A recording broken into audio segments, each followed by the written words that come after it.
Welcome to the Introduction to the Inorganic Lab. This video is designed just to show you the features of the Inorganic Lab. If you would like more specifics, check out our Inorganic Lab playlist on Vimeo. The first thing you need to do in the Inorganic Lab is have a test tube in the test tube holder. If you do not have a test tube, you cannot use anything in the lab. So let's go ahead and drag a test tube over. And now you'll see we have access to the stockroom where we can add our cations, and we can add our reagents as we would like, as well as use the different tools available to us. At any point, if you have an image here in the live data, you can save that image. We have a flame with a cobalt filter.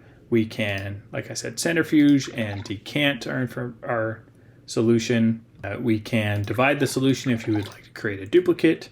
You can take a test tube and drag it over and it will replace the test tube that was there, where we can then again divide. If it's a solid and you stir it up, it'll make it cloudy again. You can add heat and remove heat. You can test the pH of the solution. You can test the pH of the vapor above the solution, as well as do a smell test to see if H2S or NH3 are present in the solution.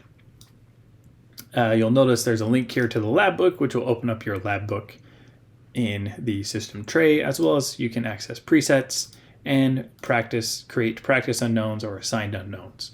If you wanted to clean up the lab, you could either click on the red can here or clear the lab.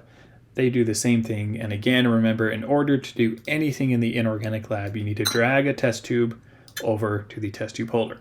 If you would like, you can click on the label on the test tube. You can add a label to your test tube. And when you save an image, you'll notice in your lab book that it does not save the label, so keep that in mind. And then the label only shows the first 3 letters on the test tube in the lab. So that's some information about the inorganic laboratory. If you have any other questions, feel free to reach out to support or check out our other videos on the inorganic lab bench.